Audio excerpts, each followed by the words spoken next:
Frates is swinging the bat today with an awful lot of confidence. And that is hit high and deep. Jowers going back. Jowers watches it out of here. That's a grand slam home run for Pete Frates. Wow. How about that, Dan?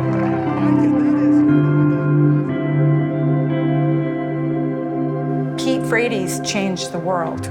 Pete Frates was a prep kid that always wanted to be the best he could be and always make others around him be the best they could be. Frates, tremendous high school athlete, was an excellent football player, also played ice hockey, was the captain of his high school ice hockey team. We knew he was a good ball player here locally, but we didn't think he was going to become the ball player that he was at the prep because of all the talent and skill.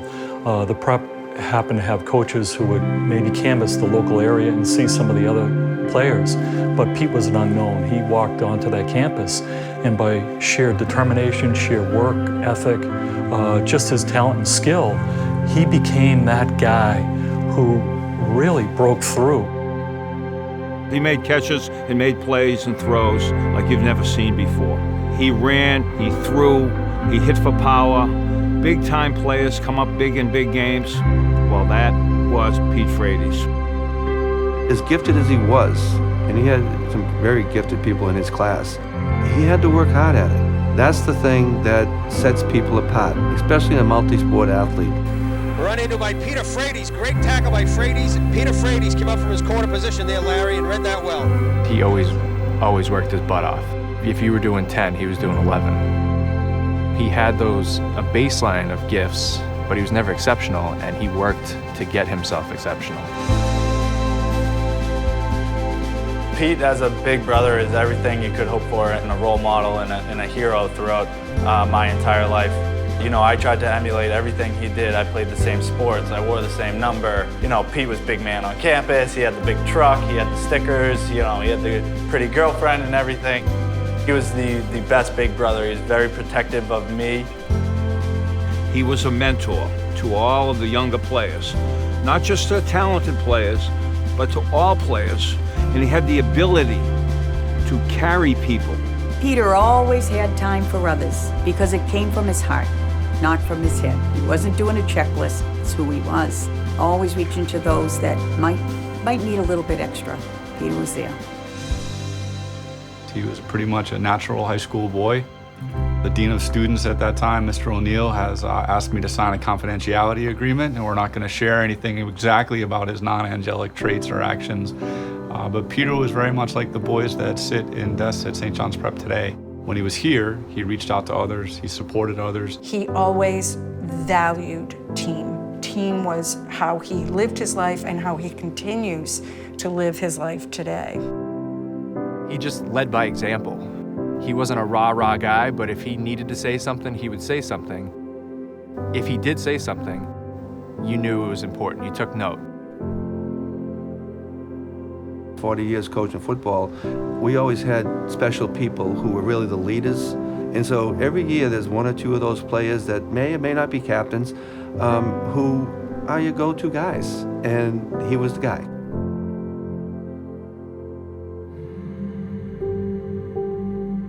That morning of diagnosis, you know, we all went off in each individual car. Nancy and I, Pete, we were going to resume our life after being told that it was just a pinched nerve, but unfortunately, they gave us the worst news possible. And the way it went is this: the doctor just came in and started right here. It's not the common cold. We'd ruled out Lyme disease. We've ruled out things that were progressively worse and worse. And we're saying to ourselves, where is this guy going?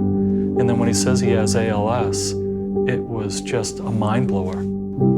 Your heart drops. You know, I'm a parent. You know, you just know what that means. You know, I'm old enough now that when people used to say cancer, it was like, oh, everybody's going to die.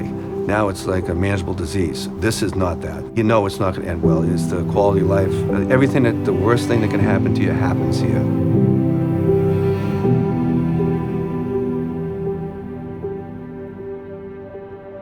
And then all of a sudden, everybody was here.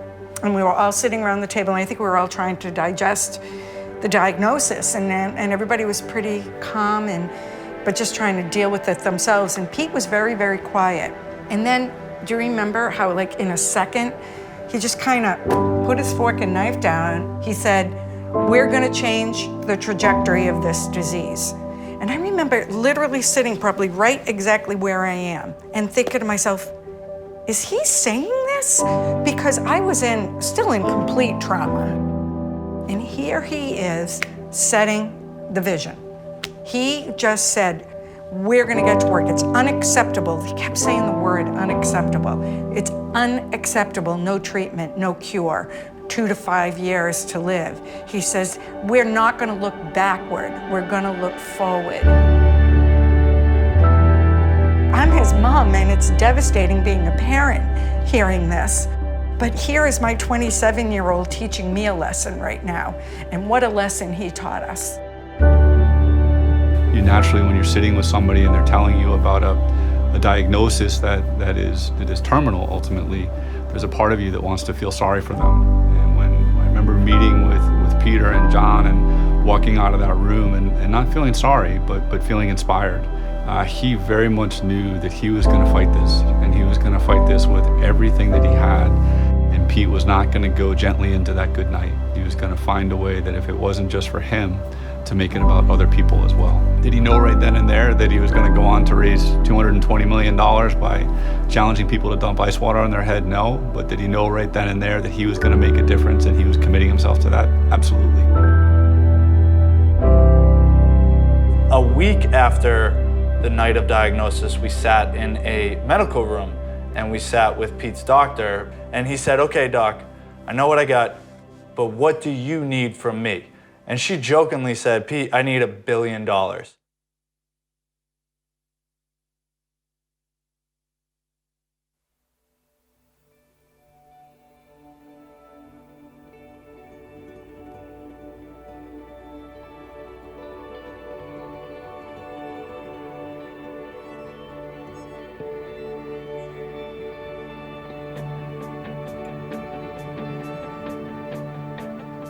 It's the icy wake-up call flooding the country. The brave ALS patients struggling with Lou Gehrig's disease across our country, their message and their fight tonight. And this evening, the movement. What happens when your colleague gives you a challenge all for a good cause? You're all in, and soon, all wet. He felt the pain and the years of silence that nobody really talked about it, that nobody really understood what it was. He was very keen on making sure that people really understood what this disease meant.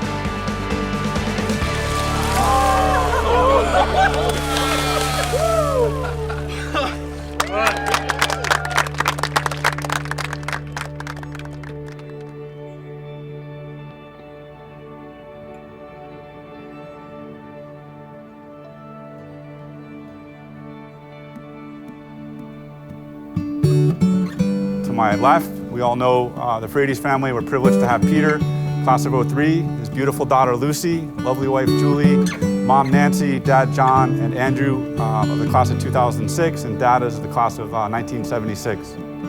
God, through faith, empowered Pete, empowered his family to take this adversity, to turn it into something that influences other people for the good of others, which is a core value of what St. John's Prep is all about.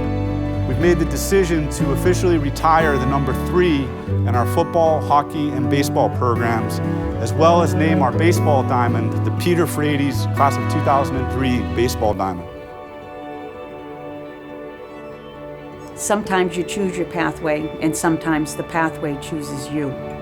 This pathway chose Peter, and he took it on with just an amazing empowerment and leadership to share this good or misfortune, however you label it, with the worldwide community, not just his family, and we're grateful for that. You get knocked down, you strike out. You have to get up. You have to dust yourself off. If you look at Pete Frates, you will see that he embodies that life lesson. When the diagnosis happened, he drew upon that work ethic. And still to this day, he might be down 100-0 in this ball game, but he still has one at bat, and that's the way we're looking at it. We always want to hit fastballs, right? And it's not about hitting what you want to hit, it's about hitting what you're going to get. Pete has certainly gotten curveballs, change-ups, splitters, anything but fastballs. And Pete just continues to stay alive, right? Continue to grind it out, continue to work hard, continue to not allow himself to be beaten. That's why I'm not surprised that he's done what he's done. Pete looked at me and said, you know, Doc, I've had a great run and really just enjoyed my life up until this point. And I've always kind of wondered what it was that God wanted me to do, how it was I was going to live out something more important. Now I know. And those words today seem so prophetic. And he changed the world for the better, for not just ALS, but for all people.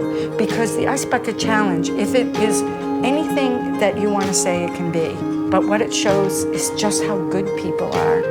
He was one of you guys. He was one of the guys sitting in a chair listening to whatever Distinguished Alum was getting the award that year.